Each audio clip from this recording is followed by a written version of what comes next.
ومن سيئات أعمالنا من يهده الله فلا مضل له ومن يضلله فلا هادي له أشهد أن لا إله إلا الله وحده لا شريك له وأشهد أن محمدا عبده ورسوله اللهم صل وسلم على محمد وعلى آله وصحبه أجمعين أما بعد.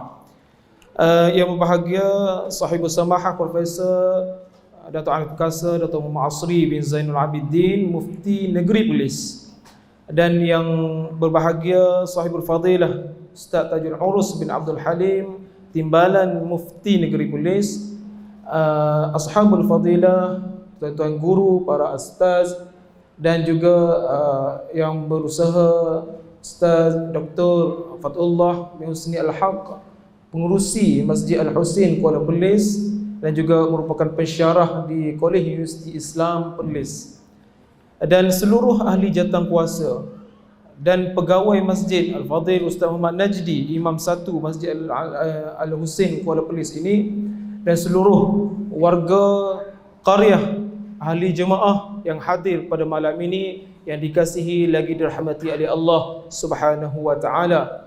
Pertama, kita merafakkan syukur kehadrat Allah pada malam ini. Kita daripada Jabatan Mufti Negeri Perlis mengadakan satu program, iaitu ziarah Jabatan Mufti Negeri Perlis ke masjid-masjid seluruh Negeri Perlis. Dan pada malam ini, seingat saya, ziarah yang ke-11 kita bertandang pada tahun ini, yang ke-11 pada tahun ini kita bertandang ke Masjid Al-Husin Kuala Perlis. Dan dalam sesi ziarah ini, antara program yang utama yang kita tampilkan iaitu sesi soal jawab bersama dengan Sahibus Samahah Datuk Mufti kita pada malam ini, insya-Allah akan berlangsung.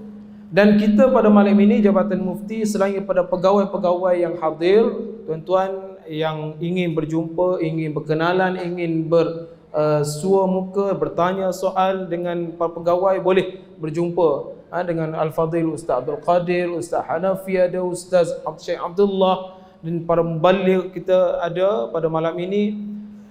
Kita juga bawa buku-buku terbitan Jabatan Mufti, ada di meja luar sana yang diberi secara percuma, kerana buku terbitan itu merupakan wakaf daripada MAIMS yang tidak dijual, diberi secara percuma. Ada pelbagai judul di sana, adanya berkaitan dengan hadis, berkaitan dengan mazhab, berkaitan dengan zikir, dalam doa-doa zikir, maksud dan seumpamanya. Tuan-tuan boleh dapatkan di luar sana, insya-Allah secara percuma. Baik, tuan-tuan, puan-puan yang dikasihi lagi dirahmati oleh Allah Subhanahu wa taala. Pada malam ini kita akan adakan dua sesi. Pertama, sesi saya bertanya kepada Sahibus Samahah berdasarkan soalan-soalan yang kita kumpul daripada masyarakat awam.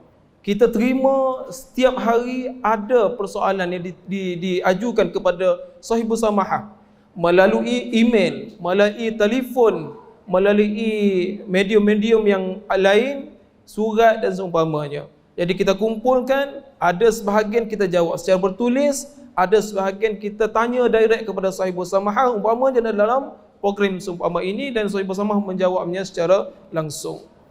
Baik, dan sesi yang kedua kita buka kepada hadirin, kalau ada soalan-soalan yang ingin dikemukakan kepada Sahibus Samahah, maka tafadhal, boleh saya terus bertanya kepada Sahibus Samahah di sesi yang kedua, insya-Allah.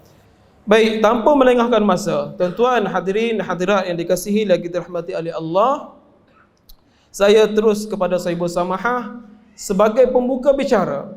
Sahibus Samahah ingin mungkin mulakan sesi soal jawab ini dengan memberi mukaddimah mukaddimah untuk pendahuluan sebelum kita pergi kepada soalan yang seterusnya. Faltafadhal. Assalamualaikum warahmatullahi wabarakatuh. Alhamdulillah wassalatu wassalamu ala Rasulillah wa ba'd. Yang dikasihi Al-Fadhil Ustaz Khidir selaku moderator pada malam ini, Tuan Imam pengurusi masjid Ustaz Fadlullah. Tadi Ustaz Fadlullah kata cabaran untuk jadi pengurusi masjid. Kita insya-Allah cuba sedaya upaya untuk semua mereka yang mempunyai, khususnya yang ada PhD ni, doktor, profesor madya, profesor yang ada di Perlis ni jadi pengurusi masjid, supaya insya-Allah dalam masa beberapa tahun lagi masjid-masjid di Perlis ni akan dipenuhi dengan, dipengurusikan oleh orang-orang yang mempunyai latar pendidikan yang tinggi, dengan harapan kita mudah-mudahan masjid juga akan ikut serentak melangkah ke hadapan. Dan alhamdulillah Dr. Fadlullah dah mulakan, dan insya-Allah ni pun dah nampak ada rancangan nak bubuh apa. Macam itulah, bila pensyarah universiti ni dia banyak idea dah. Dan beliau merupakan seorang tokoh muda di dalam muamalat Islam yang saya harap pada satu masa nanti namanya akan naik dan akan dapat mengepalai isu-isu perbankan, pemuamalat dan seumpamanya ekonomi Islam dalam negara kita. Dan masjid ni alhamdulillah bertuah dengan dipengerusikan oleh beliau, insya-Allah. Malam ni kita datang macam biasa. Kenapa saya ajak semua? Mereka ni semua dah kerja, tapi saya ajak kerana nama dia ziarah Jabatan Mufti. Daripada ujung saya nampak ni Ustaz Khidir ramai tahu yang ni bahagian fatwa.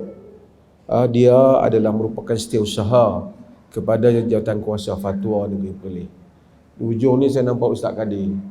Ustaz Kadir ni kita dah kerja Jabatan Mufti, pegawai di Jabatan Mufti, dan mungkin dia ada sendiri web dia bin Sahab kan. Dan ramai juga menjawab banyak soalan-soalan dan merumuskan banyak isu-isu agama yang boleh dimanfaatkan. Ada lagi ramai kok ni, saya tengok ni mana yang pelindung saya tak nampak. Ni Ustaz Said Abdullah ada di sini, yang tuan-tuan duk tengok buat khutbah ni ada orang dia buat khutbah. Kalau ada apa-apa isu khutbah tuan-tuan nak beritahu, habaq kat dia. Ada Ustaz Hanafi. Ustaz Hanafi ni daripada Kemboja. Dah duduk sini lama, menikah orang sini, jadi orang Perlis dah. Dan juga tokoh yang mengajar di masjid-masjid di Perlis. Kita ada Ustaz Qarni, ramai kenal Ustaz Qarni ni, popular dalam YouTube dan seumpamanya.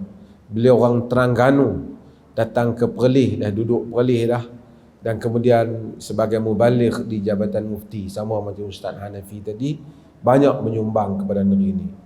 Ni ada anak muda lagi, Ustaz Amir Farhan, yang baru masuk join mubaligh di Jabatan Mufti, tokoh yang banyak berceramah, orang muda. Dan ini saya bawa hari ini. Of course lah saya punya timbalan Ustaz Tajul Urus, yang ada, yang tuan-tuan sebahagian orang dah kenal lah. Beliau pun dah lama di sini, isteri dia pun dah boleh pindah main sini, kena pergi duduk di Felda tu. Ya. Ni orang Kelantan, dulu kerja di Jabatan Mufti Wilayah Persekutuan. Sekarang timbalan Mufti Negeri Perlis. Jawatan Mufti ni Mufti Negeri Perlis. Dia tak ada perkataan kerajaan. Mufti Negeri Perlis. Sekarang beliau timbalan Mufti Negeri Perlis. Dan ada lagi di sini, siapa lagi yang saya tak nampak? Siapa lagi? Ustaz Wafiq. Mana? Belakang. Ada. Dan ramai lagi lah ustaz-ustaz daripada Jabatan Mufti ni. Kalau saya terlepas nama pun, bolehlah rihat kepada mereka. Ada Ustaz Syaril yang menguruskan Center of Sunnah, Ustaz Wafiq yang mengetuai isnad. Dan saya sebut nama-nama ni semua supaya tuan-tuan kalau ada apa-apa bolehlah jumpa dengan mereka ni, kerana saya bawa mereka datang semua supaya kok ada apa nak sampaikan kepada mereka. Kenal lah belakang. Tapi bagi anak-anak Perlis ni, malam ni saya bawa semua sekali untuk sembang dengan mereka. Tak ada sembang masa ni, sembang masa makan nasi. Masjid ni ada nasi kah?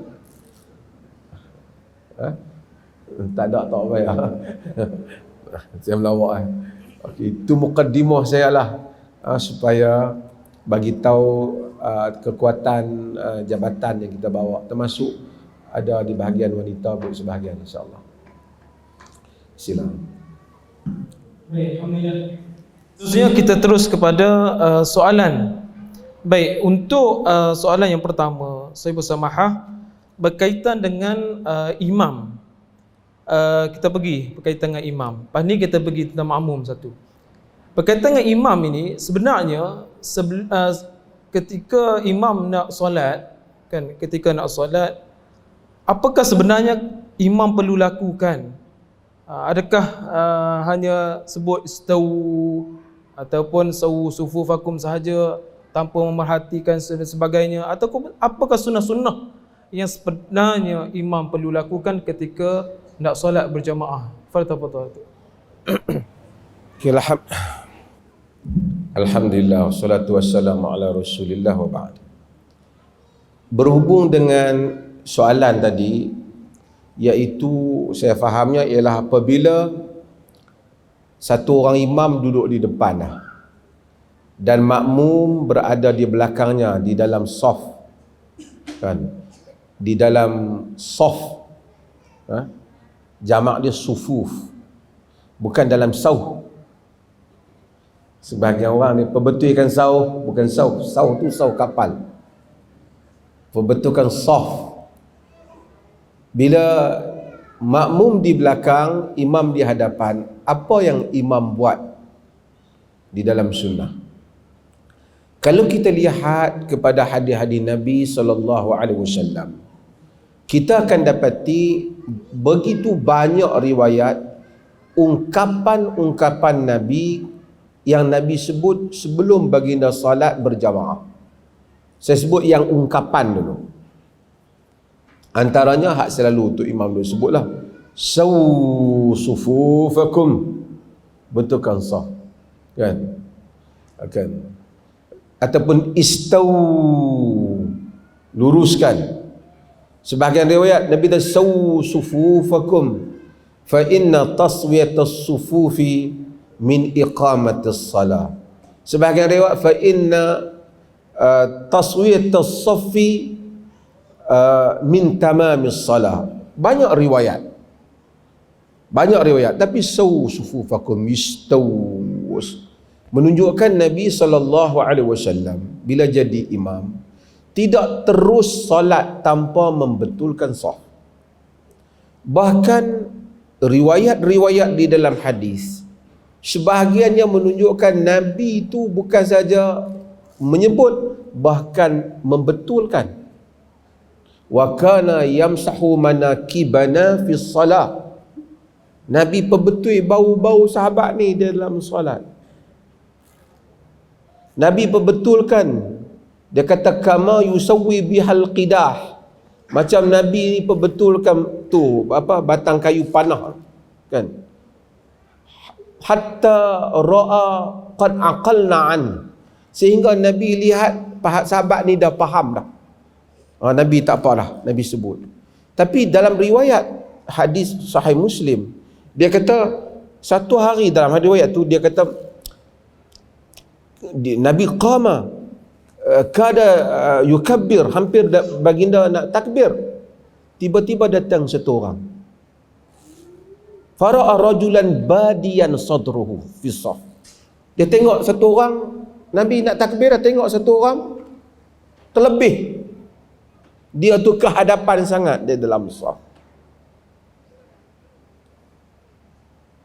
Nabi kata, ya ibadallah, la tasuwunna sufufakum aw la yukhallifanna Allah baina wujuhikum. Wahai hamba-hamba Allah, perbetulkan saf, ataupun nanti Allah akan membalik-balikkan hati kamu. Dan Nabi perbetulkan saf. Nabi perbetulkan. Maksudnya nak semayang dah, gaya nak takbir, tengok saf tak betul. Betul saf. Betul saf. Jadi imam kalau dia tengok makmum jenis tak betul saf, dia sunnah dua. Satu sunnah sebut istau. Saya tidak melihat ta'abbudi kepada lafaz istau ataupun sawu.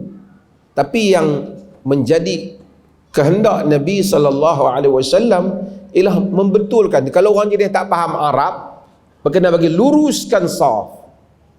Yang hujung sana ke depan sangat, undur belakang sikit. Wa kana yamsahu manakibana. Nabi betul pegang, betul.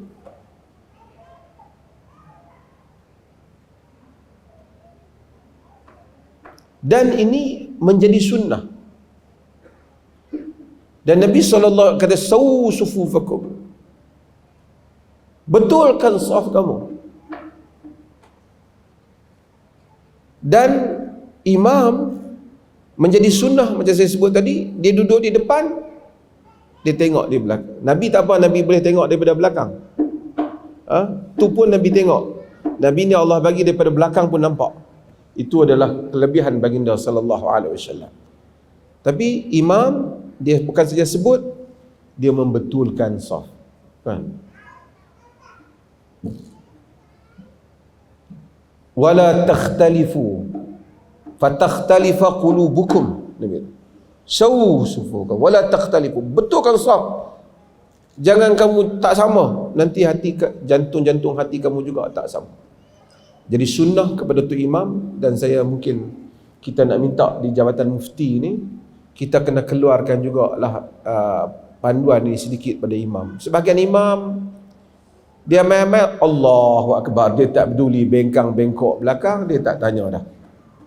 Ini tak bagus, meninggalkan sunnah. Saya dipahamkan oleh sebahagian orang di US, ada yang masuk Islam kerana tengok lurusnya saf salat orang Islam. Kagum dia, lurus. Dan ini adalah kelebihan agama. Tuan-tuan, ini adalah keajaiban agama, ajaran agama. Saya selalu sebut contoh ni. Kita pergi ke Mekah, musim haji mungkin 1 juta, 2 juta, 3 juta. Jumpa tak pernah. Bahasa pun tak faham antara satu sama lain. Nama apatah lagi nak kenal. Tetapi apabila Allahu Akbar, iqamah saja, 3 juta manusia duduk dalam saf. 3 juta manusia, luruskan saf. Duduk mankib bimankib wa qadam biqadam, bau dengan bau, kaki dengan kaki, sama, umat yang satu. Tak ada kita pelajar universiti ni, sebahagian yang kuib sekarang apa, walaupun kita universiti, tapi kalau nak ambil hari convocation, kita kena rehearsal. Kan? Yalah, nak naik macam mana. Dalam duk rehearsal tu pun kadang-kadang kita silap. Orang Islam, orang kampung, reti membaca, tak reti membaca. Tapi sepatutnya bab saf, dia tak fikir, dia tahu macam mana duduk dalam saf. Hanya yang tak reti agama je yang pergi duduk seorang-seorang dia di belakang. Sebab itu kita lihat saf adalah merupakan keajaiban didikan Islam kepada umatnya.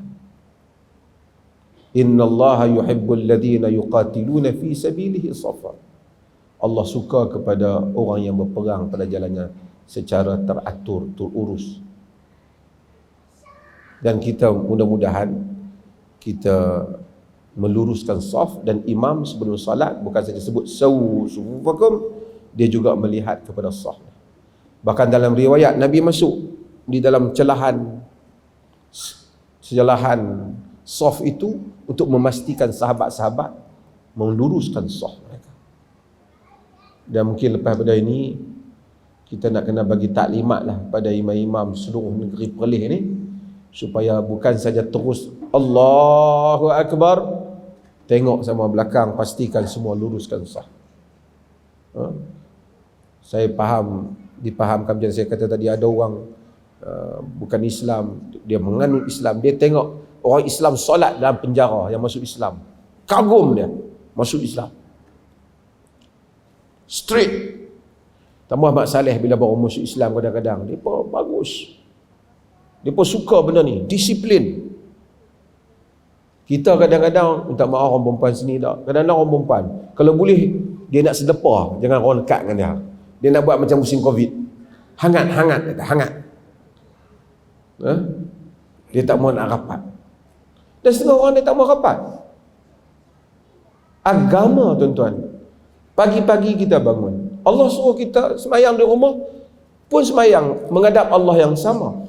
Tapi Allah menyuruh kita salat berjamaah kerana dia nak suruh kita menjadi makhluknya yang bersosial, datang bersama-sama orang lain menyembah Allah.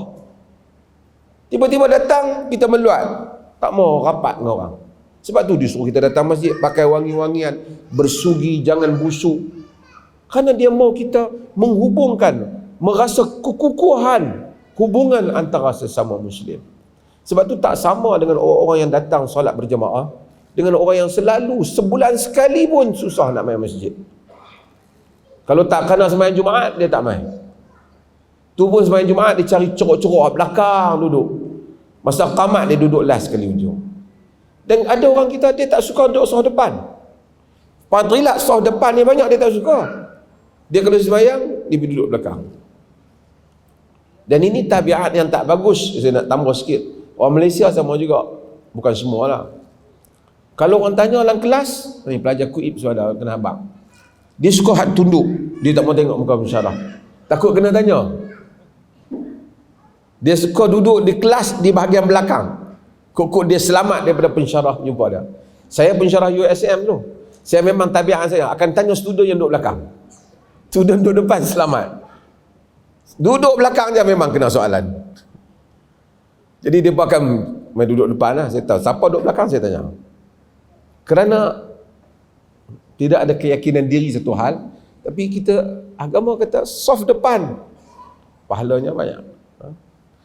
Sabiqu ilal khair. Okay. Terima kasih. Alhamdulillah, jelas penerangan dan penyampaian yang telah disampaikan oleh Sahib Samahah tadi. Besarnya kelebihan orang yang meluruskan saf dan berada di saf yang hadapan. InsyaAllah mudah-mudahan kita semua tergolong dalam orang yang merebut-rebut kelebihan tersebut dan dapat melakukan apa yang disunnahkan oleh Nabi sallallahu alaihi wasallam. Baik, bagi soalan yang kedua berkaitan dengan makmum ni Datuk. Kadang timbul persoalan lah, adakah perlu selepas solat fardu ataupun solat sunat qabliyah ataupun ba'diyah beralih tempat untuk solat ba'diyah umpamanya selepas solat fardu, ataupun untuk solat qabliyah dia tidak solat tempat yang sama untuk solat fardu. Okay, terima kasih. Soalan dia artinya lepas kita sembahyang, kata kita sembahyang tadi sembahyang maghrib, lepas tu kita nak sembahyang sunat, adakah disunahkan, dia tak wajib lah, adakah disunahkan kita pindah tempat ataupun tidak disunatkan, sama tempat yang sama? Okey, para ulama ada sedikit khilaf tentang kedudukan hadis ni, tetapi mereka sepakat tentang kesabitan hadis, tentang hadis yang kata, tentang hadis Nabi kita ayat jizu ahadukum an yataqaddama aw yata'akhkhara an yaminihi aw an shimalihi fi subha. Hadis ni diriwayatkan oleh Ibnu Majah. Di kalangan para ulama hadis ada yang mentadhaifkannya, tetapi sebahagian ulama hadis termasuk mutaakhirin seperti Al-Albani mensahihkan hadis ni. Adakah tidak mampu seorang kamu untuk ke depan ataupun ke belakang ataupun ke kiri ataupun kanan di dalam solat dia, maksudnya solat sunat.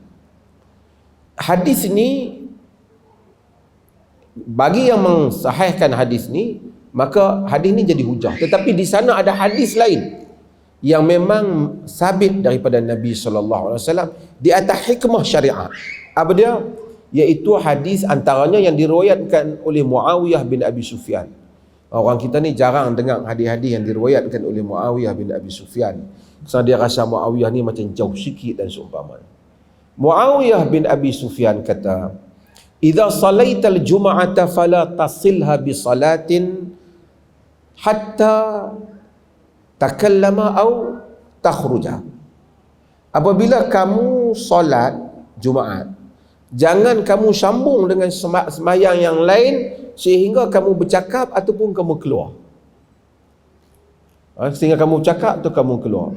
Dia kata amara Rasulullah sallallahu alaihi wasallam alla tusalla salatun bi salatin hatta natakallama au nakhruja. Rasulullah perintah supaya tak disambung satu sembahyang dengan satu sembahyang sehingga kami bercakap ataupun kami keluar. Maksudnya keluar ni maksudnya jangan duduk tempat tu lah. Tak, kan? Kenapa? Kenapa itu ulama khilaf? Ibnu Taimiyah rahimahullahu ta'ala, dia menyatakan, dia kata tabiat syariat ni dia macam tu. Tengok, puasa. Sunnah puasa apa dah? Masuk saja waktu berbuka, an nu'ajjil al-fitr wa nu'akhira sahur. Kita disuruh untuk mensegerakan buka. Allahu Akbar, Allahu Akbar, buka puasa. Jangan lewatkan, kerana itu waktu pemisah, pisahkan dia. Kita disuruh takhir sahur, melewatkan sahur. Sebab sehingga lewat apa? Sehingga ke waktu sempadannya. Agama dia suka pemisah tu. Dia suka pemisah antara satu ibadah dengan ibadah yang lain. Kita nak puasa Ramadan, dia larang kita mendahuluinya sehari ataupun 2 hari. Dia suruh kita ada pemisah. Tabiat, dia suruh ada pemisah antara satu ibadat dengan ibadah yang lain. Kita raya Aidil Fitr. Apa yang telah kita disunatkan pada pagi hari raya? Sunat apa? Makan antaranya. Sebab apa? Nak bezakan antara apa? Semalam yang kita puasa, hari ini kita tak puasa. Sunnah. Agama menjadi syariat, dia pisahkan ibadah-ibadah yang berbeda. Di atas hikmah Allah bagi kita rasa, aku masuk ibadah yang baru. Aku masuk ibadah yang baru. Itulah hikmahnya, kata Syekhul Islam Ibnu Taimiyah rahimahullah. Maka satu orang tu lepas dia semayang fardu tadi, sebelum dia nak semayang sunat, sama ada dia bergerak ke tempat yang lain ataupun dia cakap kawan dia, apa abang lama tak nampak, apa cerita, dia tanya khabar kawan sebelah, maka dia memisahkan salat itu. Dia tidak alla tusala salatun bi salatin hatta natakallama au nakhruja. Jangan disambung semayang dengan semayang sehingga kita bercakap ataupun kita keluar. Di kalangan ulama ada yang menyatakan supaya membanyakkan tempat sujud. Ada katanya hikmahnya. Antaranya mereka kata kerana setiap tempat akan menjadi saksi sujud kita. Tapi tidaklah ada, itu bolehlah juga dari segi logik dia, tapi nas-nas hadis tadi begitu sifat dia. Begitu sifat dia. Sama ada kerana yang ini ataupun kerana hikmah pemisahan ibadah-ibadah dalam syariah, maka disunatkan pada majoriti ulama untuk antara satu solat dengan solat yang lain kita pisahkan, sama ada dengan pergerakan ataupun dengan perbualan percakapan. Wallahu ta'ala a'lam. Alhamdulillah, Sayyidina Sabhah telah menerangkan dengan sejelas-jelasnya penama berdasarkan ilmu ataupun berdasarkan hadis, dalil berkaitan dengan persoalan yang telah dikemukakan sebentar tadi. Mudah-mudahan diambil manfaat oleh kita semua. Baik, saya beralih kepada soalan yang ketiga. Sebelum itu, tuan-tuan yang ada smartphone, bawa handphone, boleh pakat-pakat share kita punya live pada malam ini. Sama ada melalui Facebook, boleh copy link ataupun share Facebook live di media Pro Media Tajrid ataupun Suara Sunnah. InsyaAllah mudah-mudahan ada manfaat orang yang tak dapat hadir pada malam ini. Baik, untuk soalan yang ketiga Datuk, berkaitan dengan apakah hukum membuat patung mainan ataupun dia mereka ataupun mencipta satu patung berbentuk untuk dijadikan cenderahati seperti kicin yang berbentuk haiwan ataupun seumpamanya ataupun berbentuk gambar-gambar, membina monumen, patung, lukisan di dinding, mungkin boleh disandarkan kepada perkara tersebut. Kerana di sana ada hadis Nabi sallallahu alaihi wasallam itu muttafaqun alaih, inna ashab hadhihi as-suwar yaumil qiyamah yu'adzabun. Adakah dia terkait dengan hadis ini dan juga hadis yang seumpamanya? Bismillahirrahmanirrahim. Terima kasih. Tuan-tuan, ada beberapa isu dalam ni, tapi saya nak sebut idea umum Islam ni. Islam ialah agama, is religion iconoclast. Dia adalah agama anti patung, anti berhala. Sebab itu apa sahaja bentuk patung, bentuk apa-apa yang berunsur dibesarkan, diagungkan, Islam against benda tu. Kerana dia boleh berkembang menjadi akhirnya menjadi berhala. Islam against. Itu dulu. So kalau boleh elak benda patung ni, this is the best. Cumanya para ulama bincang, ada tak pengecualian? Ini tengok dalam fatwa perlih pun ada. Bincang dalam Jawatankuasa Fatwa dulu, berapa tahun bila kita dah pernah bincang hal ni. Ada tak pengecualian bagi hal-hal tertentu? Oleh kerana di dalam hadis Nabi SAW ada pengecualian, jadi para ulama menyebut beberapa pengecualian. Pengecualiannya semua orang tertumpu kepada riwayat sahih dalam riwayat Abu Dawud, di mana Aisyah radhiyallahu anha telah bermain dengan anak patung ni. Bila Nabi kata ma hadha ya Aisyah, dia kata hadhi banati, ni anak patung. Nabi kata mal ladzi ara, Nabi kata apa? Dia tunjuk faras, kuda. Nabi kata mal ladzi ara wasṭahun, benda apa yang kau tengok di tengah tu? Dia kata faras. Nabi kata mal ladzi alaihi, apa yang ada atas kuda ni? Dia kata janahan, dua sayap. Nabi kata faras lahu janahan, kuda ada sayap. Aisyah kata alam tasma', kau tak tahu kau bahasanya anna li Sulaiman khailan laha ajnihah, kau tak tahu kau bahawa Sulaiman ada kuda yang ada sayap? Dalam riwayat tu fadhahika Rasulullah SAW, Nabi gelak ke Aisyah. Ulama-ulama yang mengulas hadis ni kata ni untuk budak-budak, tetapi kita jangan lupa dalam awal hadis tu dia sebut qadimah Rasulullah min ghazwatit Tabuk atau Khaybar. Nabi balik daripada perang Tabuk ataupun Khaybar. Perang Tabuk dan Khaybar ni dah tahun 9. Tahun 9 perang Tabuk. Artinya umur Aisyah tu dah balik dah. Bukan tahap budak-budak lagi masa dia main tu. Itu yang menyebabkan sebagian ulama kata kalau orang perempuan bolehlah main. Maksudnya permainan patung ataupun haiwan yang dijadikan sebagai permainan yang bukan dita'zim untuk dibesarkan tidak menjadi kesalahan atau pengecualian dalam ini. Hatta kalaupun dimain oleh dah besar dah duk peluk teddy bear tu, adakah teddy bear tu termasuk dalam yang dilarang? Berdasarkan riwayat ini tidaklah termasuk ia yang dilarang. Cumanya dia kata kalau laki yang main, laki kalau main ni main isu lain pula. Ni dia tasyabbuh dengan perempuan ke tak? Dia main isu lain pula. Dia boleh pergi pada ini tabiat kewanitaan. Permainan wanita. Kalau laki duk main nak patung ni demam banyak.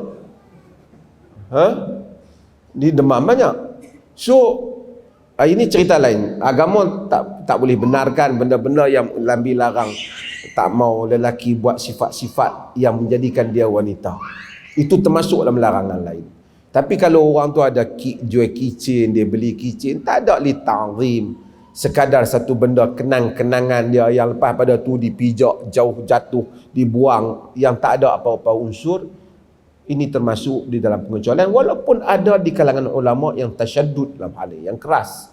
Tapi wallahu taala alam, dalam perkara berdasarkan hadis Aisyah ni ada kelonggaran bagi hal-hal yang seperti itu. Wallahu taala alam. Masuk waktu kita bagi azan dulu lagi kita jawab.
Baik tuan-tuan sedang hadirin dan hadirat yang dikasihi lagi dirahmati oleh Allah Subhanahu wa taala, seterusnya saya berpindah kepada soalan yang keempat. Soalan yang keempat ini menyentuh isu wanita, Datuk. Iaitu sekiranya seorang isteri itu dia mengalami ancaman ataupun pernah dipukul oleh suaminya, bolehkah dia mencari helah untuk dia keluar dari rumah tempat dia diami bersama suaminya, balik ke rumah ibu bapanya walaupun tanpa keizinan suaminya, kerana dia telah menyatakan kepada suaminya supaya suaminya benar-benar insaf, sedar, atau pergi jumpa dengan kaunselor dan seumpamanya, tapi tidak diendahkan suaminya. Tapi dia rasa tak boleh lagi meneruskan kehidupan bersama suaminya, tapi suaminya menahannya, seolah-olah menahannya di rumah. Bismillahirrahmanirrahim. Tuan-tuan dan perempuan, orang perempuan lah ni. Sebelum saya pergi ke situ, ada beberapa cara yang telah Islam ajar ataupun Islam sediakan untuk memisahkan perkahwinan. Perkahwinan di dalam Islam ni dia tak seperti yang disebut di dalam Kristian umpamanya forever, selama-lamanya. Walaupun itu sepatutnya lah, tetapi jika ada masalah, talak ataupun talak merupakan penyelesaian. Sebab itu adanya syariat talak. Kita talakkan isteri kita kerana mungkin sebahagian daripada talak itu memberikan kebaikan kepada kedua-dua belah pihak, maka ada syariat. Tapi perempuan mungkin kata, saya tak ada kuasa talak, dia je ada kuasa talak, macam mana? Untuk perempuan ada banyak ruang yang lain. Antaranya dia boleh menuntut fasakh. Dia boleh menuntut juga kepada mahkamah untuk berlakunya khuluk. Dan peruntukan-peruntukan yang lain yang mana untuk mengelakkan daripada rumah tangga menjadi suatu tempat yang membawa derita bukan bahagia. Okey, balik pada soalan. Asalnya orang perempuan tak boleh keluar rumah suami dia, rumah baituz zawaj, rumah perkahwinan itu, melainkan dengan keizinan suami. Itu sepakat semua ulama. Tak ada kukut dia rasa nak keluar, aku keluar. Nak balik, dia tak boleh. Sebab itu ada bab dia kena minta izin untuk hatta datang ke solat. Nabi kita fa'zinu lahun, bagikan izin kepada mereka. Jadi Nabi suruh lelaki bagi izin, maksudnya kuasa izin tu ada pada suami. Dari riwayat Bukhari. Jadi bagi izin kepada mereka untuk mereka datang ke masjid. Hatta main masjid minta izin. Walaupun Nabi kata la tamna'u ima Allah min masajidillah, jangan larang hamba-hamba Allah hamba-hamba perempuan Allah untuk datang ke masjid. Dan maksudnya kuasa larang tu ada kat suami. Okey. Sekarang kalau suami tak bagi dan tidak ada alasan yang kuat untuk keluar, pasal apa Nabi dah janji dengan kawan nak pergi makan malam ni, suami kita tak sah, dia tak boleh pergi.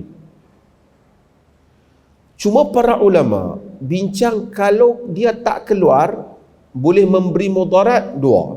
Satu mudarat pada diri dia, satu mudarat kepada orang luar. Saya bincang mudarat pada orang luar. Misalnya dia tahu anak perempuan dia dalam kesusahan, tak ada siapa boleh tolong. Mungkin dia kahwin ni dengan suami yang kedua, dia anak. Ataupun ibu dalam contoh fiqh yang klasik, ialah ibu bapa dia di rumah, tak ada siapa nak tengok mak dia. Suami tak bagi balik. Boleh ataupun tidak. Di dalam fiqh mazhab Syafi'i dia ketat, dia hampir macam tak boleh. Tapi dalam mazhab yang lain seperti di dalam Hanafi, dalam Bahrul Ra'iq umpamanya, dia memberikan kelonggaran, dan inilah juga yang disebut oleh Abdul Karim Zaidan di dalam tulisannya, bahawa diberi ruang untuk dia balik untuk selesaikan itu. Mak dia tak ada siapa nak bagi minum ubat, dia balik bagi mak dia minum ubat.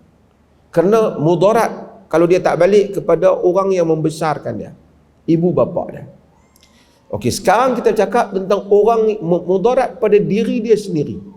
Suami dia mengancam dia. Suami dia mengancam dia. Tadi orang luar, mazhab Syafi'i ketat. Tapi sekarang ni dia rasa tak selamat.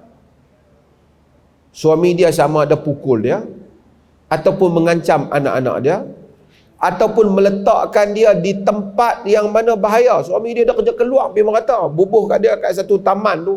Taman tu dia pun takut duduk. Jiran bahaya, rumah dah lah buruk, orang pecah masuk boleh. Macam-macam lah. Yang dia rasa dia tak selamat, dia tak secure duduk di situ. Ataupun anak dia tak selamat. Bolehkah dia meninggalkan rumah ni? Dalam fatwa Perlis lagi dia sebut, kalau isap rokok sampai dia daripada tak ada penyakit jantung, ada penyakit jantung, bolehkah dia meninggalkan rumah tu? Dia boleh meninggalkan rumah dia. Bahkan dalam mazhab Syafi'i, di dalam Ibn Hajar Al-Haytami, di dalam Tuhfah, dia pun sebut kalau dia isteri rasa terancam keselamatan dirinya, dia boleh keluar meninggalkan rumah suami dia. Bahkan dia kata suami tetap wajib membayar nafkah sehinggalah dapat memberikan keamanan kepada dia. Jadi isteri yang terancam disebabkan bahaya yang datang daripada suami dia, boleh keluar meninggalkan rumah dia. Saya buat contoh lain lah. Berapa contoh. Kalau dia tahu suami dia ni mungkin ada penyakit kelamin, dia tak mau tidur dengan suami dia, takut dia kena penyakit tu, dia boleh mengelakkannya dan boleh melarikan diri. Suami dia ni jual dadah, dia takut polis mencekuk rumah tu, dengan dia kena tahan, dia lari tinggalkan rumah dia. Dia boleh. Dalam mazhab, dalam Ibn Hajar Al-Haytami kata bahawasanya min ghairi nusyuzin, dia tidak dianggap sebagai nusyuz. Dia tidak dianggap sebagai nusyuz, tak dianggap sebagai derhaka. Dia orang tak boleh kata hang ni derhaka tinggal rumah suami, tak, kerana dia menyelamatkan dirinya. Bahkan Ibn Qudamah Al-Maqdisi dalam Al-Mughni, di dalam mazhab Malik, Ad-Dardir juga menyebut bahawasanya hatta kalau suami dia pukul dia bahaya, ataupun mencela dia, maki dia dengan perkataan yang dia tak sanggup dengar, maki dia, maki family dia, perkataan heavy, tekanan jiwa pada dia, dia boleh keluar meninggalkan rumah suami dia. Orang perempuan dengar ni, dia tersakan. Dan memang disebut pokok. Tapi jangan dia mereka, suami tak ada kata apa, hang ni tak dengar cakap, aku terancam, aku lari lah. Jangan nak buat cerita macam tu lah. Berdosa dia keluar itu. Tapi kalau dia rasa hari-hari kot sehari tu suami dia terlepas cakap, tak apalah. Tapi kalau hari-hari satu tekanan kepada dia, kerana ada perempuan yang hampir macam depressed, jadi tekanan jiwa kerana makian suami tiap hari yang dia tak tertanggung, dia boleh keluar meninggalkan rumah suami. Ini yang disebut oleh para fuqaha. Dan jika dia keluar, dia tuntut fasakh, hakim patut mendengar fasakh dia. Bahkan dalam riwayat Sabit bin Qais, apabila isteri dia datang berjumpa dengan Nabi SAW, dia kata kepada Rasulullah, ya Rasulullah, Sabit la a'tibuhu fi dinihi wala fi khuluqihi, walakinnani akruhul kufra fil Islam. Rasulullah, aku tak pertikaikan Sabit ni, tetapi agama dia, akhlak dia okey, tapi aku tak dapat terima dia. Aku tak suka kufur dalam Islam ni, maksud tak suka derhaka kepada suami. Nabi SAW kata, ataruddina hadiqatahu, kau nak bagi balik mahar dia, kebun yang dia bagi dulu? Dia kata, ya. Nabi panggil Sabit dan Nabi suruh Sabit untuk mentalakkan isteri. Ini dia panggil khuluk lah, ambil balik mahar, talakkan isteri dia. Menunjukkan Rasulullah SAW ambil kes-kes yang isteri dah tak boleh pergi dah dengan suami dah ni. lama sangat berkelahi umpamanya, tak boleh pergi.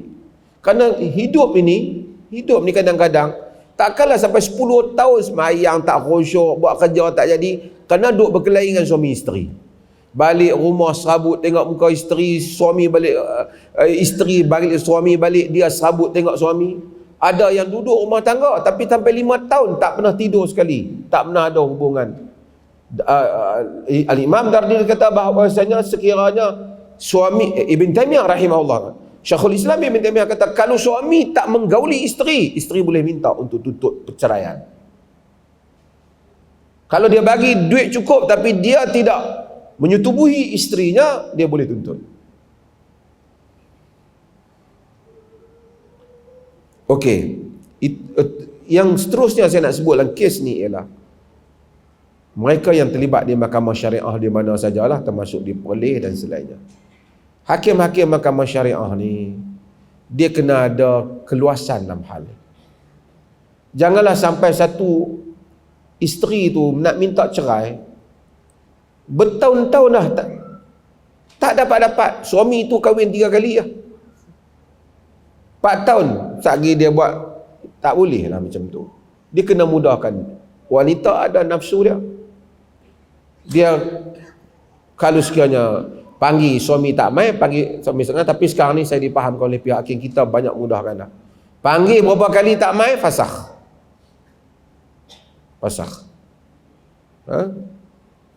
Dia panggil, dia buat tak mau mai, lepas mai dia buat tergeliat.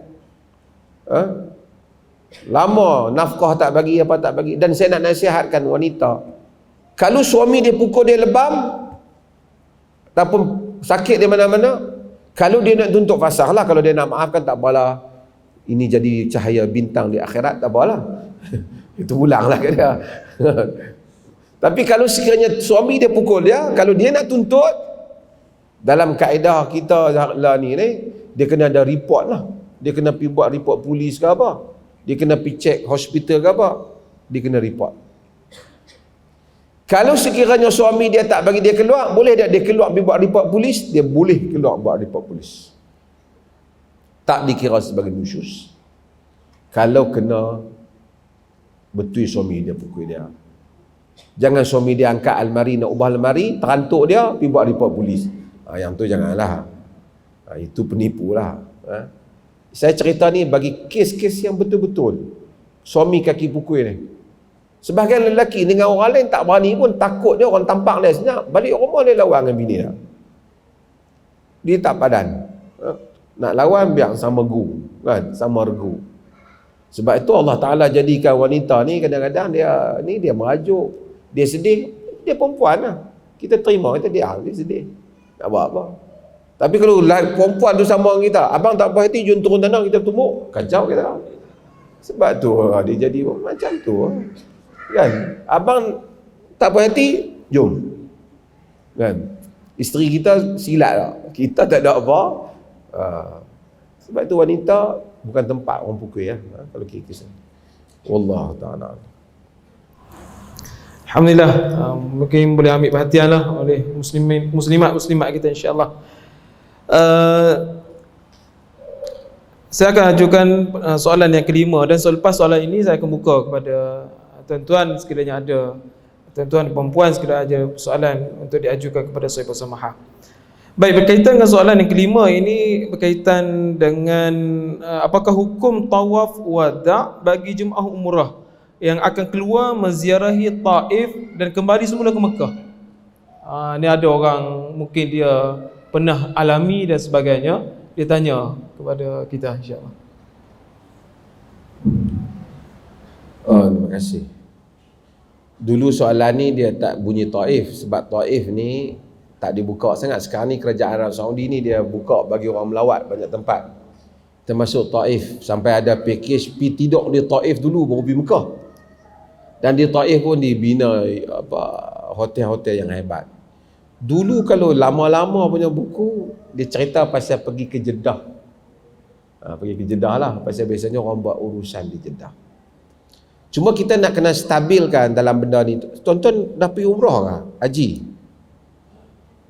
Tak apalah, bagi yang ni dah soalan ni tanya, saya sebutlah. Hukum tawaf wada'.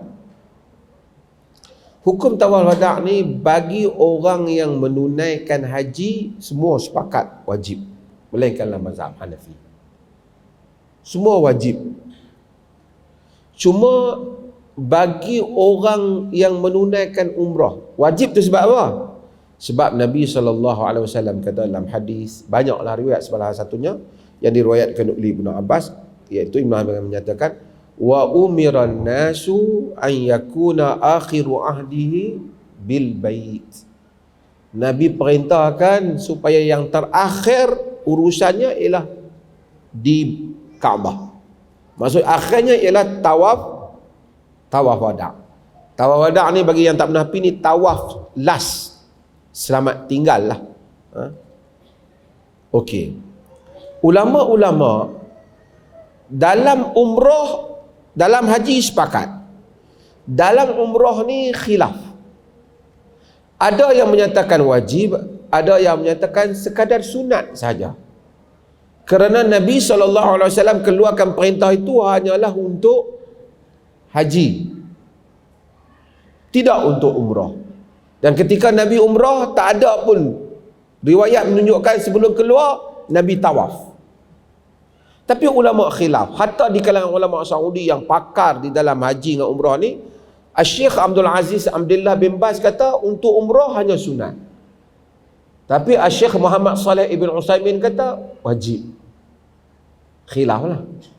Okey. Itu dulu. Tuan-tuan kena stabil yang tu. Sama ada sunat ataupun wajib.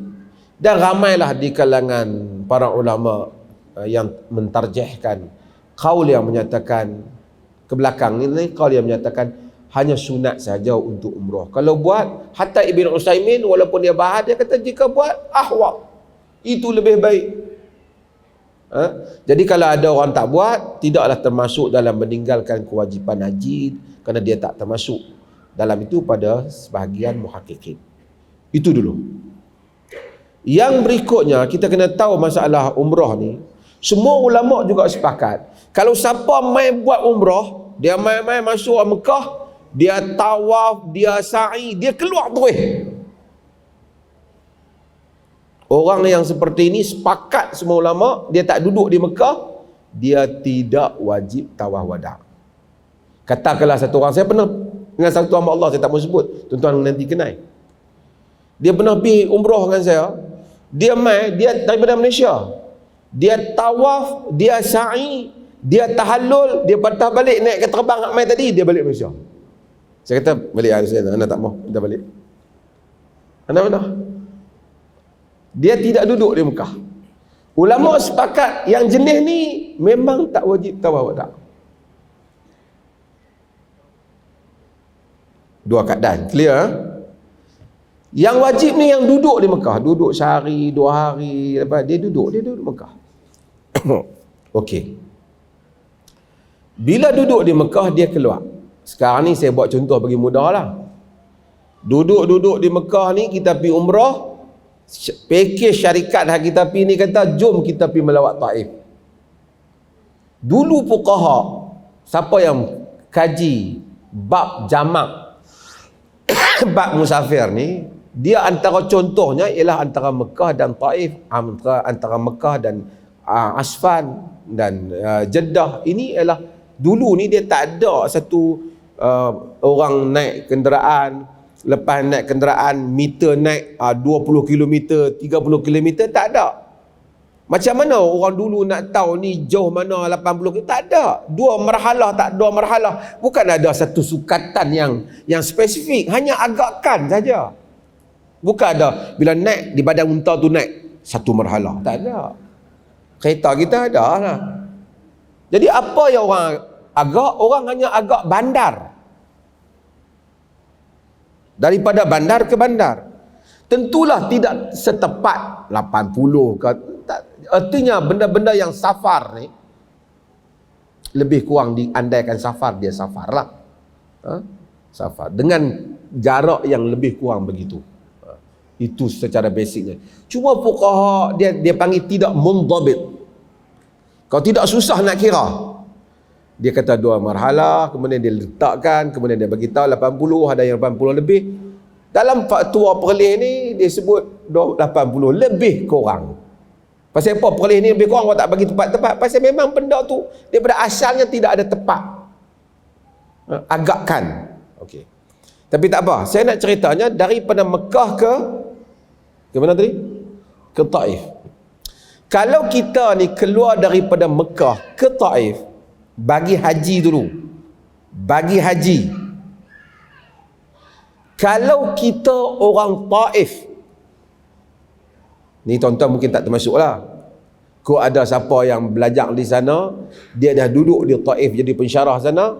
Kalau dia orang Taif, dia buat haji, wajib dia tawaf wada. Sebab apa? Sebab dia telah pulang ke kampungnya. Ataupun pulang ke tempat tinggalnya. Pulang ke tempat tinggalnya lah. Tapi dalam kes orang Malaysia, dia bukan pulang ke negeri dia. Dia masih lagi dalam safar. Dia hanya pergi ke Taif dengan niat biniyatil audah, dengan niat untuk patah balik.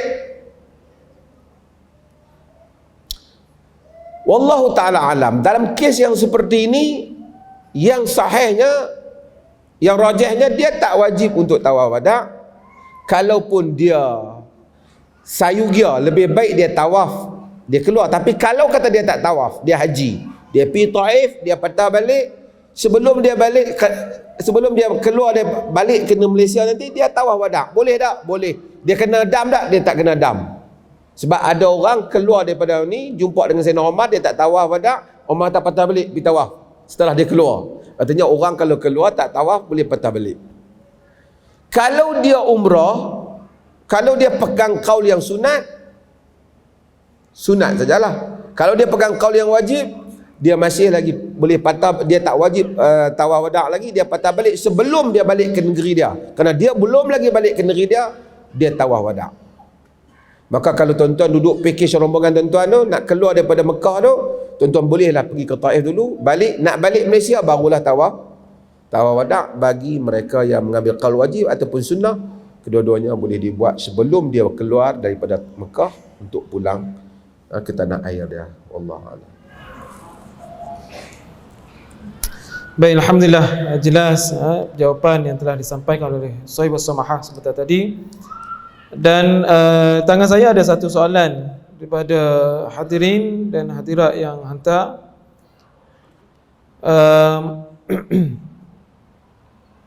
Soalan bunyi begini, Datuk. Bolehkah kita gunakan nama-nama Asmaul Husna untuk kedai makan ataupun kedai buku, maknanya untuk diletakkan sebagai nama premis perniagaan lah. Contohnya kedai buku Ar-Rahman dan seumpamanya. Adakah perkara ini dibenarkan syarak? Para fuqaha menyebut dua nama yang tak, sekurang-kurangnya dua nama ni tak digunakan secara ifrat dia saja untuk selain daripada Allah Azza wa Jalla. Yang pertamanya ialah kita tak boleh guna Allah. Kan Allah kita tak boleh panggil orang tu Allah, Allah nama. Kita kena panggil Abdullah, hamba Allah. Satu lagi ialah mereka bertegas tentang Ar-Rahman. Pasal Ar-Rahman ni hanya untuk Allah. Jadi sebenarnya kita bagi ke orang tu Rahman ni, sebahagian daripada fuqaha tak benar kan. Rahman untuk Allah. Selain daripada itu ada kelonggaran, walaupun ada satu dua nama lagi yang menjadi perbincangan, seperti Rahim. Rahim ni pun nama Allah juga, tapi Quran kata bil mu'minin raufur rahim, kata tentang Nabi SAW. Orang mukmin tu Nabi raufur rahim. Rauf nama Allah, Rahim pun nama Allah. Kan manusia rajul karim, kan, Karim Ibnul Karim. Orang Karim, Karim ni nama Allah Al-Karim. Tapi manusia dipanggil Karim juga, yakni yang sangat pemurah, pemurah, Karim. Nama-nama ni manusia ada guna, selain Allah guna, Allah pun guna. Tapi Allah yang yaliqu bi jalali, yang layak dengan kebesarannya, tak samalah, tapi boleh mustarak, boleh manusia guna dengan nama lain, kita guna dengan nama lain. Maksudnya kalau kita panggil Abdul Rahman, Abdullah, tapi kalau seorang tu kita panggil ya Karim, kaif halak, la ba's, tak ada masalah lah. Karim dia taklah sama dengan Karim Allah. Jadi kalau guna nama Allah Baitun Karim, boleh dua makna. Satu maksud, kalau Bait Al-Karim, Al-Karim tu merujuk kepada Allah Jalla wa'ala, Al-Karim merujuk kepada Jalla Allah Ta'ala, dia digunakan dengan elok lah. Jangan istihanah, maksud kita dah baik, rumah yang mulia, merujuk kemuliaan tu pada Allah Ta'ala, maksudnya pada Allah Ta'ala, tapi buat benda-benda pemurah yang menyanggahi hukum Allah. Itu istihanah, yakni menghina apa? Menghina nama Allah Azza wa Jalla. Tapi kalau Karim hanya merujuk kepada satu orang yang dinamakan Karim, bukan Allah, nama dia Al-Karim, kita panggil dia Karim, jadi tidak merujuk pada Allah, bukan maksud nama Allah, dia tidak maksud ihanah. Dia poin di sini ialah yang diharam kalau menghina nama tu. Kadang-kadang ada tasyabuh, macam masjid ni. Nama masjid apa ni? Al-Husain. Tuan-tuan yang tengok dalam live ni, yang ni orang panggil masjid terapung, pasal dia duduk layak kan di Perlis ni, di dalam laut. Tapi masjid ni nama dia Masjid Al-Husain. Ramai orang tanya, adakah ia merujuk kepada Al-Husain bin Ali, iaitu cucu Sultan Nabi SAW, cucu Nabi SAW? Dia tidak merujuk, boleh je, tapi dia tidak merujuk pada Husain bin Ali. Al-Husain ni Husain kepada abang kepada orang yang menyumbang kepada buat masjid ni, nama dia Husain. Maksudnya nama tu, masa saya nak cerita, satu nama tu digunakan. Okey, kalau dia buat rumah dia bubuh nama kedai, dia bubuh nama kedai Al-Afu umpamanya, kataupun kedai Ar-Rahim, tapi dia sandar tu kerana dia li ta'zimillah, untuk membesarkan Allah Azza wa Jalla, supaya dia mengikut benda tu. Macam kita bubuh nama manusia juga, Abdul Rahim, Abdul Abdul Karim, Abdul Rauf, untuk membesarkan Allah, tak menjadi masalah. Tapi kalau dia buat kedai tu, tempat tu jual benda haram, tapi dia bubuh nama Allah, itu istihanah, iaitu menghina nama Allah. Dia adalah haram, bahkan sengaja menghina nama Allah dengan maksud demikian bukan sekadar haram, boleh membawa kepada kufur. Wallahu ta'ala a'lam. Seterusnya tuan-tuan, kalau ada soalan untuk diajukan secara langsung daripada hadirin hadirat, adakah? Sebelah kanan saya, tuan-tuan ada soalan, boleh secara terus ataupun boleh hantar secara bertulis kepada saya. Ada di tengah, di belakang ada sebarang soalan. Sebelah kiri ada adik belajar Kuibs. Kalau ada soalan ingin secara terus kepada Sahibat Samahah, silakan. Ini peluang julung-julung kalilah bersua dengan Sahibat Samahah, dipersilakan kalau ada.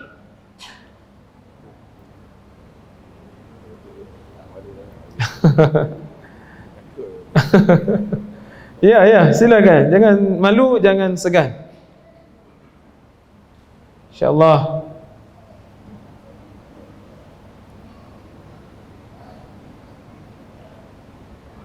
Baik. Assalamualaikum. Datuk, saya tak ada nak tanya, cuma nak tanya tip untuk kami belajar.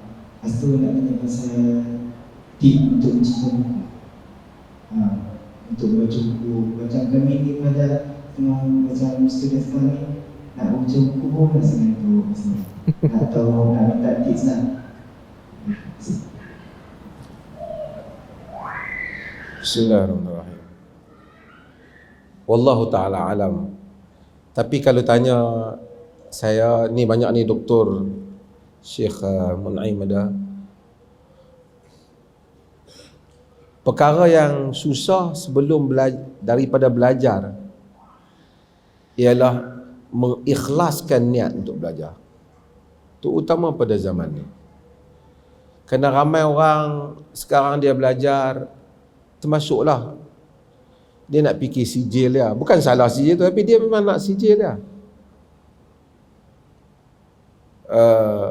Kadang-kadang dia fikir tak apalah, dia tak pandai pun tak apa, asalkan lulus.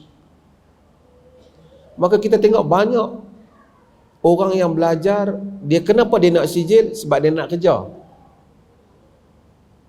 Dia nak dah kerja. Dia bukan belajar untuk faqih. Ini saya cakap dalam konteks belajar agama lah. Jadi sebab itu, wallahu alam, mungkin saya sendiri, tuan-tuan juga, Al-Imam Al-Zahabi rahimahullah, apabila cerita tentang banyak, termasuk tentang Ibn Mandah, dia ceritakan tentang susahnya untuk menjadikan ikhlas. Sehingga dia kata kadang-kadang masa awal kami belajar tu kami tak ikhlas. Lama-lama kami usaha, kami mula ikhlas. Jadi yang penting ialah mengikhlaskan diri setiap hari, supaya kita belajar memang untuk mencari ilmu lillahi ta'ala. Kan? Bukan liyumaru bihil juhala, bukan kerana nak berkelahi dengan orang jahil, bukan kerana untuk perkara-perkara keduniaan. Okey.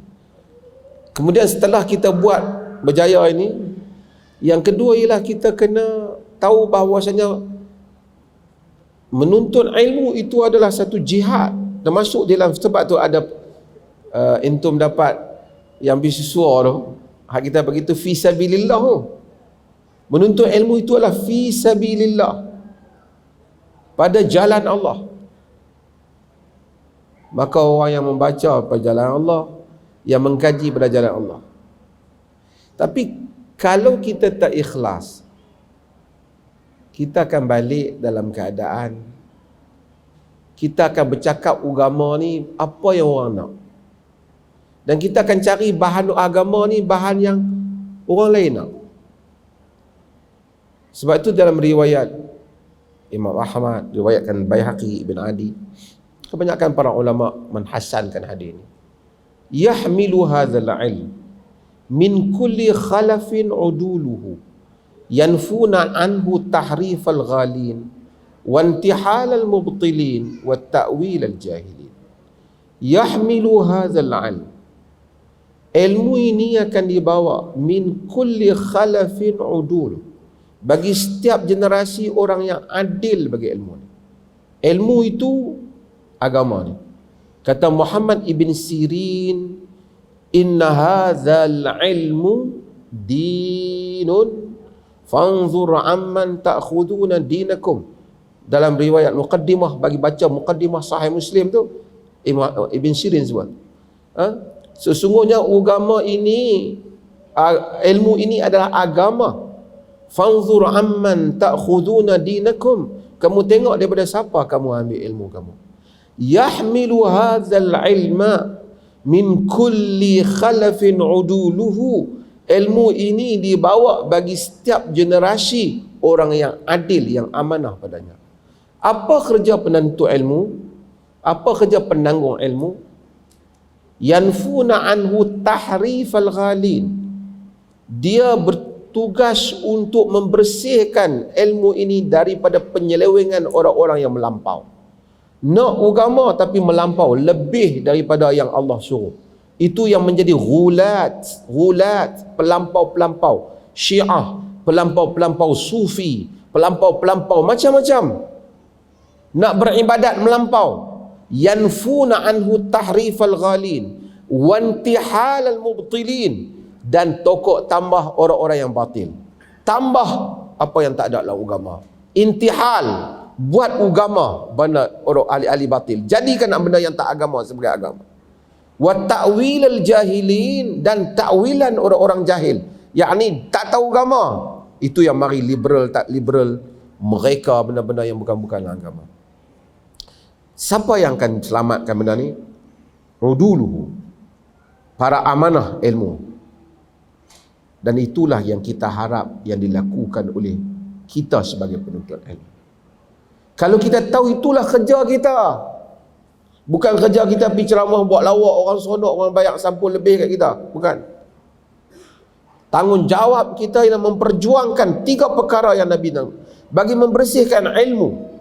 Yang lain wu'as, qusas, orang para penceramah, para buat cerita, pelipur lara, mereka boleh buat lawak, tahu tak? Itu memang kerja mereka.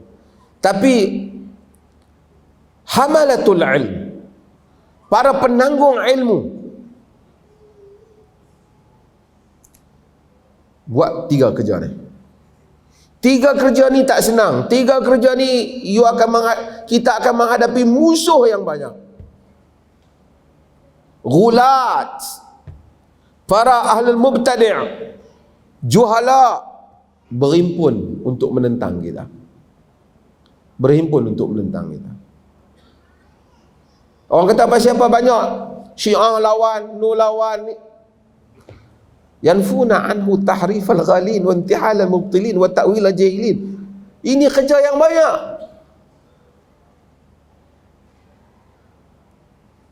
Kerja yang banyak.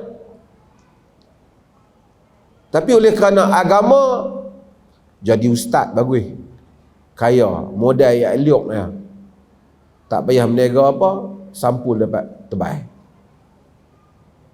Itu yang kita binasa. Maka semua jadi ustaz, dia akan kena dengar banyak program lawak supaya dia pun boleh buat lawak. Bukan saya kata salah bergurau, tetapi tak ada ilmu, kita pun tak membaca. Ambil saja buku apa nak pergi ceramah. Yang penting orang suka hadis palsu ke, riwayat dongeng ke, cerita. Ni ada pula hamba Allah mana kata dia tak payah mengaji apa, pegang mikrofon semua ilmu mai. Ni lagi satu. Ilmu. Saya nak sebut pada depan ni. Tasawuf. Tasawuf ni adalah ilmu tazkiyatun nafs, membersihkan diri. Ada asal ilmu tasawuf. Kan? Az-zuhadul awail, ataupun zuhadul awal, orang zuhad yang awal, mereka terdiri daripada orang yang salih, Hasan al-Basri semua. Kenapa mereka ni, tak apalah istilah tasawuf tu,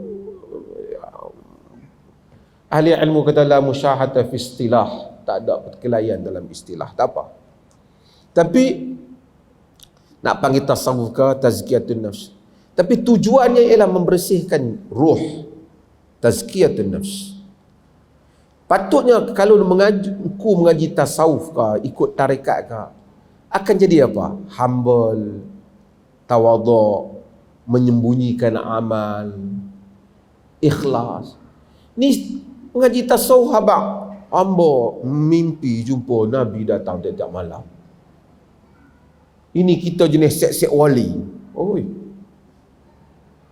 Mengaku jadi wali, mengaku jadi ni, mengaku ilmu mari, tak payah mengaji. Sedangkan pengajian itu sendiri patutnya bila mengaji tasawuf, jadi tawaduk, jadi sembunyikan amal, jadi tak cerita amalan soleh dia. Taklah sampai nak qiyamul lail pun habaq ke orang malam ni berapa rakaat, buat rakaman. Sebab fawailul lilladzina yaktubuna alkitaba biaydihim thumma yaquluna hadza min indillah liyashtaru bihi thamanan qalila. Sebab inilah masalah ahlul kitab dulu, buat benda yang Tuhan tak suruh, liyashtaru bihi thamanan qalila, untuk membelinya dengan harga yang murah. Sebab itu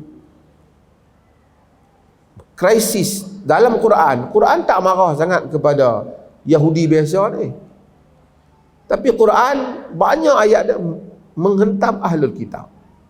Sebab orang yang tahu agama dan menyelewengkan. Dosa dibuat oleh semua. Tapi menyelewengkan fakta yang menyesatkan orang lain, ini kerja orang agama. Kaki ayam, kaki penipu, orang yang isap ganja tu dosa juga. Tapi kalau dia rabak agama, orang tak percaya.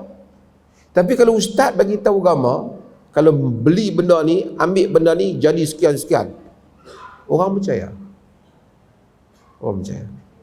Sebab itu kita ikhlas di dalam amal dan ilmu. Awal-awal, sebab tu Al-Imam Al-Bukhari rahimahullah, ramai orang bahas, walaupun kitab awal-awal dia tentang kitab Bada'il Wahyi, tapi awal-awal hadisnya innamal a'malu binniyat. Sesungguhnya amalan dengan dia. Al-Imam An-Nawawi rahimahullah, dia himpun 40 hadis pun, hak awalnya innamal a'malu binniyat. Sesungguhnya setiap amalan dengan niat. Wa sallallahu ala nabiyyina Muhammad walhamdulillah. Ada soalan? Boleh satu lagi? Boleh. Terakhir tuan-tuan. Kita dah menghampiri 9.30. Last soalan, tak elok kalau kita tak menyentuh isu semasa. Kerana Datuk sentiasa peka terhadap isu semasa. Baik, berkaitan dengan isu yang berlega di kalangan di media sosial ataupun di media cetak. Sekarang ini timbul banyak isu-isu berkaitan dengan rasuah dan seumpamanya, penyalahgunaan kuasa. Dan sebenarnya kita nak tahu sebenarnya apa pendirian kita, mauqif kita terhadap perasuah. Tuan-tuan. Jadi kuat pula bercakap dengan perasuah ni kan. Baik, kepada perasuah, dan mungkin ada golongan yang ingin mencampuri urusan perbicaraan kes-kesnya sekiranya dia mendapat kuasa dan seumpamanya. Mungkin Datuk sentiasa peka terhadap isu-isu semasa, boleh memberi teguran ataupun nasihat ulama terhadap umara dan sebagainya. Falyatafaddal. Hadirin dan hadirat yang rahmat Allah. Ini soalan ni sensitif lah, tapi kita kena sebut selalu soalan. Sesuatu masyarakat itu rosak bukan kerana hukuman tidak tertegak sahaja, tetapi sesuatu masyarakat itu binasa apabila ada double standard dalam hukuman. Sebab itu Nabi SAW, hadis yang sahih, apa Nabi kata? Innama halakal ladzina min qablikum idza saraqa fihim ad-dha'if idza saraqa fihim asy-syarif tarakuhu wa idza saraqa fihim ad-dha'if aqamu 'alaihi al-had. Binasanya orang terdahulu daripada kamu apabila orang dhaif curi, orang syarif, orang yang bangsawan curi, biar. Bila orang lemah curi, didirikan hukum. Kita bangga masyarakat yang apabila dia menegakkan hukum untuk semua. Sebab itu Amr bin As, dia sebut apa? Di antara dalam hadis Mustawrid bin Shaddad yang diriwayatkan oleh Imam Muslim tentang kenapa Rom merupakan kaum yang kuat. Wa khamisatun hasanatun jamilah. Yang kelima, mereka mempunyai ciri yang cantik, elok. Apa dia? Innahum la'amna'uhum min zulmil muluk. Yani la'amna'un nasi min zulmil muluk. Mereka merupakan kaum yang paling menentang kezaliman para penguasa. Sesuatu kaum hanya akan kuat apabila dia dapat mencegah orang-orang yang bangsawan daripada melakukan wewenang kuasa dan melakukan penyelewengan tanpa diambil tindakan. Negara akan binasa jika mana-mana puak berjanji, kalau kami berkuasa, kami akan pastikan orang-orang kita tak dihukum. Ini adalah satu keparat yang paling buruk sekali dalam mana-mana negara yang nak memastikan sistem kehakiman dikuasai oleh mereka supaya orang mereka tak diambil tindakan. Kalau mana-mana ada yang macam tu, dia bercakap daripada mana-mana negara sekalipun penguasa, itulah pemusnah negara yang sebenar.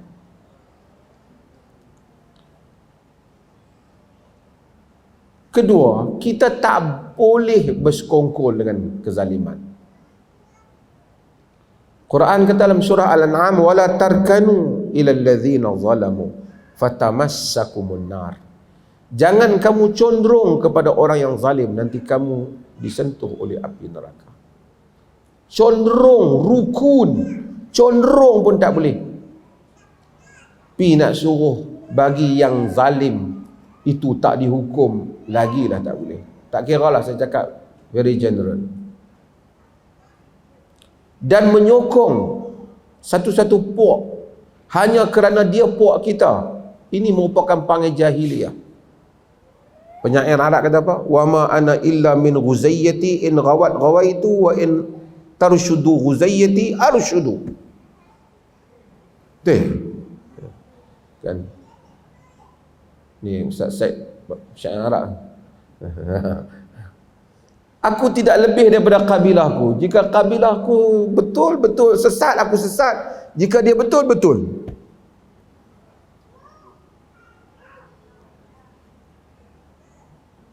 Dalam hadis Muslim dia berkata, man qatala tahta rayatin imiyah yaghdab li asabatin yad'u ila asabatin yansur asabatan yaghdab asabatan yad'u ila asabatin yansur asabatan faqutil faqitlatun jahiliyah. Siapa yang berperang di atas satu bendera kebutaan, tak tahu punca, geng kita mesti sokong. Yaghdab asabat, marah kerana puak. Yad'u ila asabatin, asabatin asabiyah kan. Dalam riwayat Abu Daud, mal asabiyatu ya Rasulullah, tapi oleh kerana riwayat itu ada Abu Lubabah, tapi saya baca riwayat ni. Yansur asabatan, tolong kerana puak tanpa fikir betul sana. Faqutil faqitlatun jahiliyah, mati jahiliyah kata Nabi. Ini adalah amaran Nabi. Ada orang yang menyokong, tak kira salah betul, dia sokong, kira puak dia. Bukan kalau kita marah kepada orang ni, kita sokong orang ni, tak. Yang salah kita kena kata salah. Saya cakap umum lah, tapi tak boleh mana-mana orang dalam sebuah negara kata kita mesti menguasai negara ini untuk memastikan kedudukan, hukuman, undang-undang, kehakiman dipegang oleh kita supaya orang-orang kita tak dihukum. Boleh ada puak macam tu. Kalau ada puak macam tu, memang rosak sebuah negara. Rasuah adalah merupakan barah dalam negara, mana-mana negara saja, wajib menentangnya, dan orang yang menentang rasuah berada fi sabilillah, pada jalan Allah Ta'ala. Wallahu ta'ala alam. Wassallallahu ala nabiyina Muhammad. Alhamdulillah. Selesai saja sesi soalan jawab kita bersama dengan Sahibus Samahah. Dan inilah akhirnya menutup sesi ziarah, program ziarah Jabatan Mufti Negeri Perlis di Masjid Al-Husain, Kuala Perlis ini.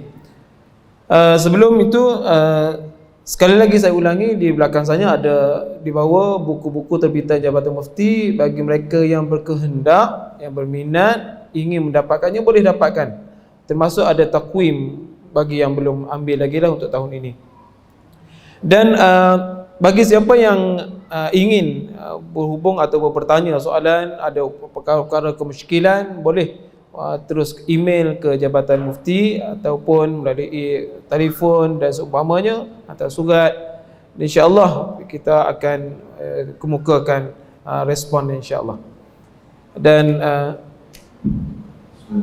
tuan-tuan, sebelum kita balik ni, kita tengok ada ustaz yang mungkin sudah ada urusan boleh hubungi apa, berkaitan apa appointment dan jumpa apa, daripada tadi saya tunggu ustaz tadi, sampai ustaz Hanafi di belakang, semua ustaz ni, tuan-tuan boleh gunakan kesempatan itu untuk jumpa dia orang ni dan tanya apa yang tuan-tuan perlukan daripada jabatan. Dan mungkin ada soalan pun boleh tanya pada mereka juga masa selepas soalan. InsyaAllah. Itulah dan program yang terdekat yang sentiasa Institut Sunnah dan Irsyad Isnad yang di bawah Quran Ustaz Wafiq, antaranya Akademi Imam hujung bulan ni, betul Ustaz Wafiq? Akademi Imam hujung bulan ni. Dan beberapa program lain insya-Allah kita anjurkan di kalau pengajian kelas talaki di Center of Sunnah ada disediakan insya-Allah di Arau, jadi tuan-tuan boleh. Dan insya-Allah program yang akan kita lakukan anjurkan, kita akan update dari semasa ke semasa. Boleh join info sunnah, grup WhatsApp info sunnah ataupun grup Telegram info sunnah pula, info Jabatan Mufti. Tuan-tuan yang belum lagi boleh join untuk update sebarang maklumat, program-program aktiviti di peringkat Jabatan Mufti Negeri Perlis. Jadi sekadar itu saja, saya selaku daripada pihak penganjur mohon maaf sekiranya ada terkasar bahasa, tersilap bicara dan kekurangan yang ada. Dan sekali lagi saya mengucapkan terima kasih penghargaan kepada pihak masjid, khususnya pengurusi masjid Dr. Fatullah dan pegawai masjid di atas penyediaan tempat ini. InsyaAllah mudah-mudahan kita berjumpa lagi pada masa yang akan datang. Aku qouli hadza wa astaghfirullahal azim li wa lakum. Assalamualaikum warahmatullahi wabarakatuh.